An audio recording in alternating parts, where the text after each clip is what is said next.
continuing legislative body in the New World, now nearly 400 years in the making. And I believe Delegate Cox is uniquely qualified to lead it. First elected in 1989, the year I graduated from high school. He has served in this body in nearly every meaningful capacity. He's been our majority leader, our majority whip, he's been a committee chairman, and very importantly, a budget conferee. He has driven and overseen policy development. He's been a member of countless boards and commissions.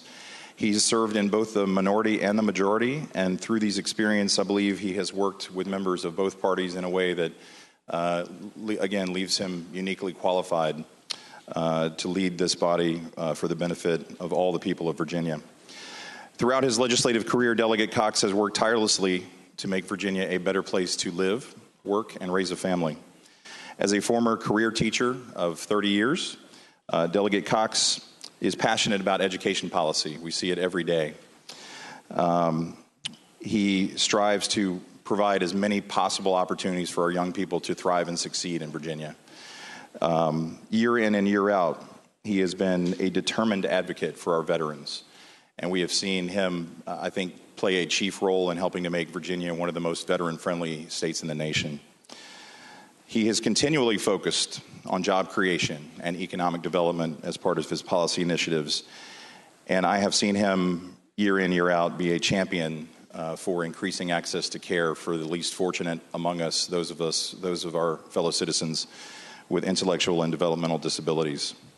Delegate Cox and his wife, Julie, are among the finest people I've ever known. They are wonderful parents to their 4 sons and are very much engaged in their church and their community. I just want to say personally that I am extremely thankful for the opportunities that Delegate Cox has given me to grow not only as a person but as a legislator. I am not alone in admiring his keen intellect, his competitive spirit, born of a lifetime of participating and coaching sports, and all his character and integrity, which I think, above all, instructs us daily on how we should comport ourselves, not only as legislators, but as human beings. And with that, Mr. Clerk, I am proud to officially nominate Kirk Cox as the next Speaker of the Virginia House of Delegates. Thank you. Gentleman from Prince William, Delegate Toria. Mr. Clerk, I rise to second the nomination of Kirk Cox as Speaker of the House of Delegates. Perhaps for some, you may be surprised by my rising, but I want to share with you that I find Kirk Cox to be a friend. I worked with him for 8 years. And of those 8 years that I have worked with him, I have found him to be a man of great integrity. And I know without a shadow of a doubt that he will lead this House well. I have found him to be impartial on issues and supportive. And although for some of us our politics may be different, I do not look at the politics. I look at the man. And when I look at each of you, I do not look at your politics. I look at you, the woman and the man, and who you are. He will be following in the steps of a great man who led this House, who right now is recovering. And I pray that I ask all of us to pray for his healing and for his recovery. Mr. Clerk, I am confident that Kirk Cox will lead this House well, and it is my great honor to second his nomination. Are there further nominations? Hearing none, I declare the nominations are now closed. All those in favor of M. Kirkland Cox to be the Speaker of the Virginia House of Delegates shall indicate such on the electronic voting board.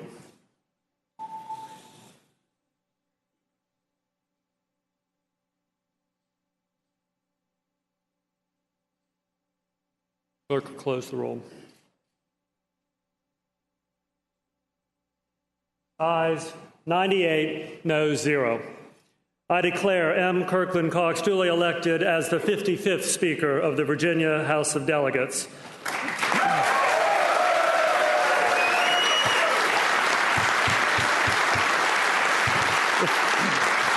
The following members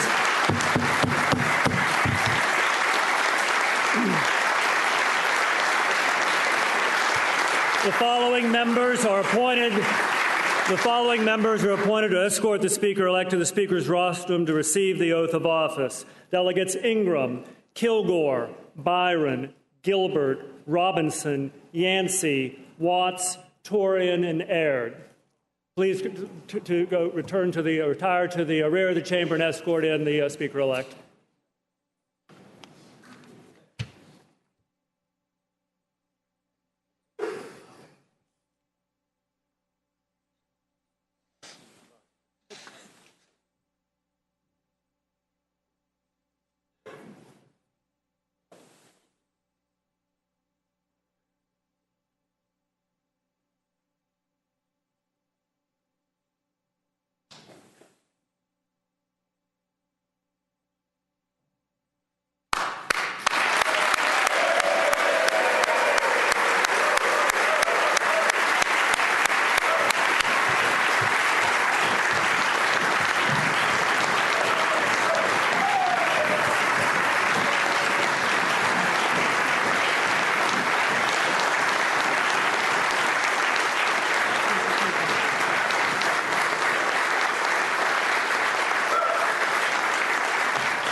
Are you prepared to take the oath of office? I am.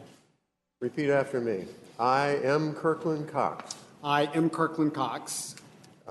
Solemnly swear Solemnly swear that I will support the Constitution of the United States that I will support the Constitution of the United States and the Constitution of the Commonwealth of Virginia, and the Constitution of the Commonwealth of Virginia, and that I will faithfully and impartially discharge and I will faithfully and impartially discharge all of the duties incumbent upon me all the duties incumbent upon me as Speaker of the Virginia House of Delegates as Speaker of the Virginia House of Delegates to the best of my ability. to the best of my ability. So help me God. So help me God. Congratulations, Mr. Speaker. Thank you, sir.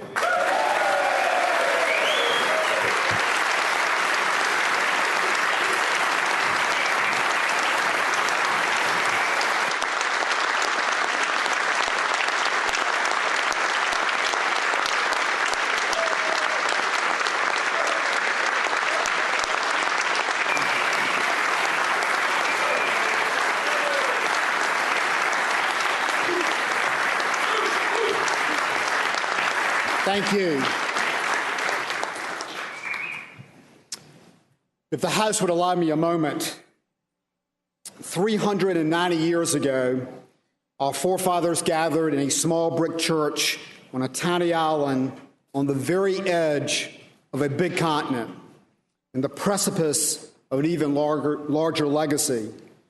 4 centuries later, the work of the first representative assembly in the New World continues with the members of this body, assembled here as the Virginia House of Delegates. The gravity of this moment should not escape us as we embark on an inspiring task of ushering this historic institution into its 400th year. From Jamestown to Williamsburg to Richmond, from the Revolution to the Civil War to civil rights, this House and its members have shaped and molded the arc of history that brings us where we are today. My words are simply inadequate to express the honor I feel standing before you today as Speaker of the House. I will simply say thank you. Thank you for the trust you have placed in me. The office of Speaker is a constitutional office, the responsibilities of which transcend party labels. My oath and my allegiance are to this body, this Commonwealth, and its Constitution, and to our God.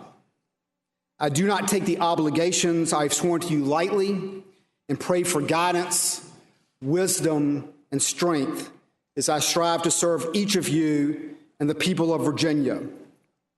Over the course of the next 2 years, I will lean heavily not only on my faith, but also on many of you as I begin this tremendous journey.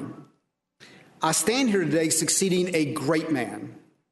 I freely admit that I will never be as funny or as charming, but I do hope to fulfill the duties of this office with every bit as much character and integrity.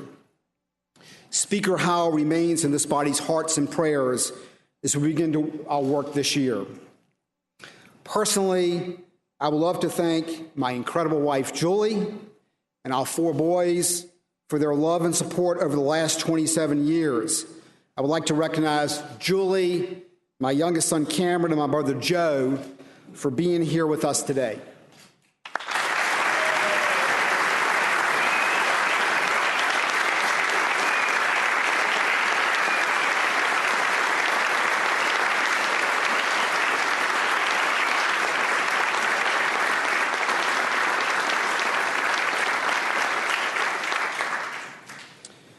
Those who have been here a while know that success in public service is not possible without the support of your spouse and your family. This is a lesson that the new 19 members with us today will learn very quickly, though I expect many are well on their way to understanding already. To the new members, we welcome each of you, and to your families, to this family, the Virginia House of Delegates. You no doubt are excited, anxious, even perhaps a little nervous about the task before you. I certainly was in 1989. Stepping across the marble floor of Mr. Jefferson's Capitol is awe-inspiring, even to those of us who have spent decades here. But to the newly initiated, it can be intimidating. My advice, I need to take it myself, relax.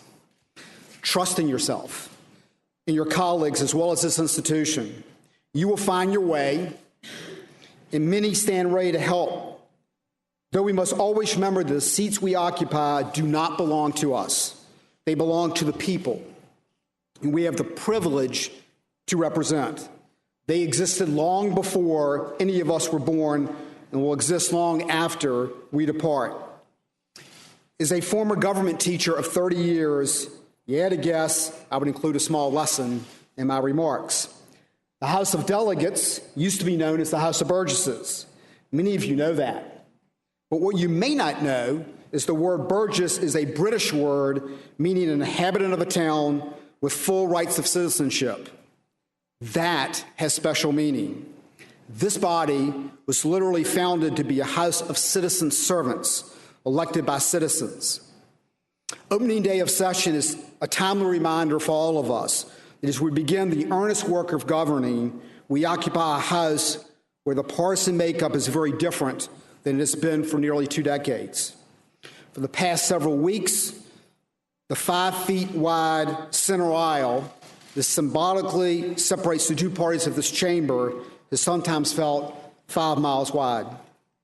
The first and foremost task of this body is to bridge that divide. We are not 2 parties. We are one house, tasked with the responsibility of governing one commonwealth, improving the lives of one group, the citizens we serve.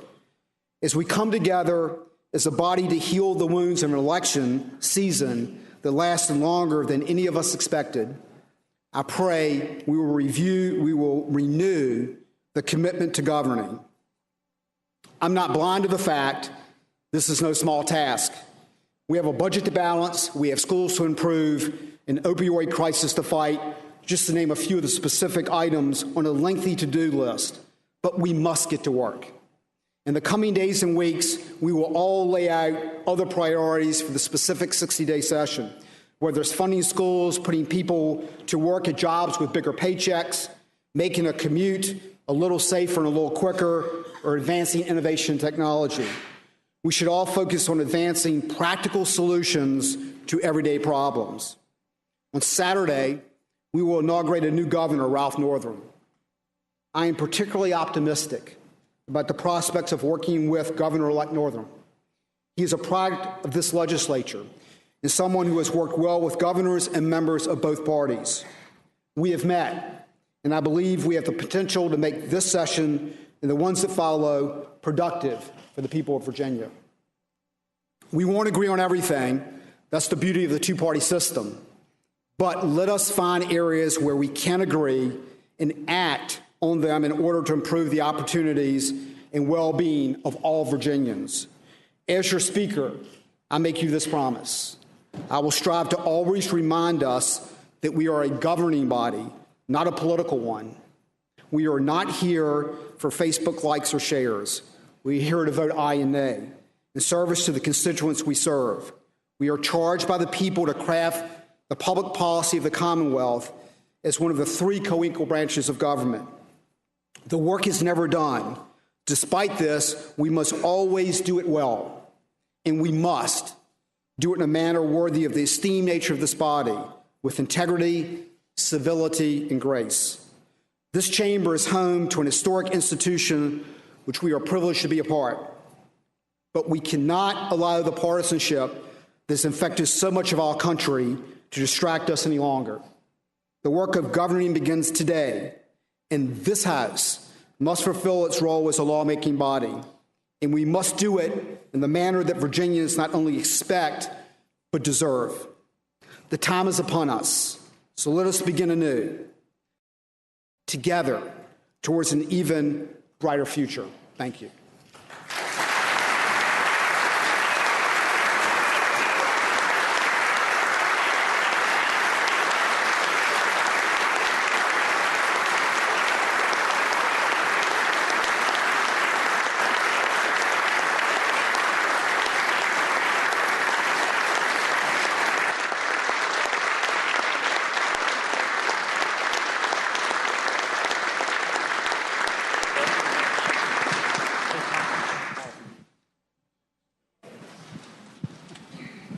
Sergeant of Arms. Mr. Speaker, a message from the Senate. The senator from James City County, Senator Norman. Mr. Speaker, you cannot imagine my disappointment when I realized that applause was not for me, sir.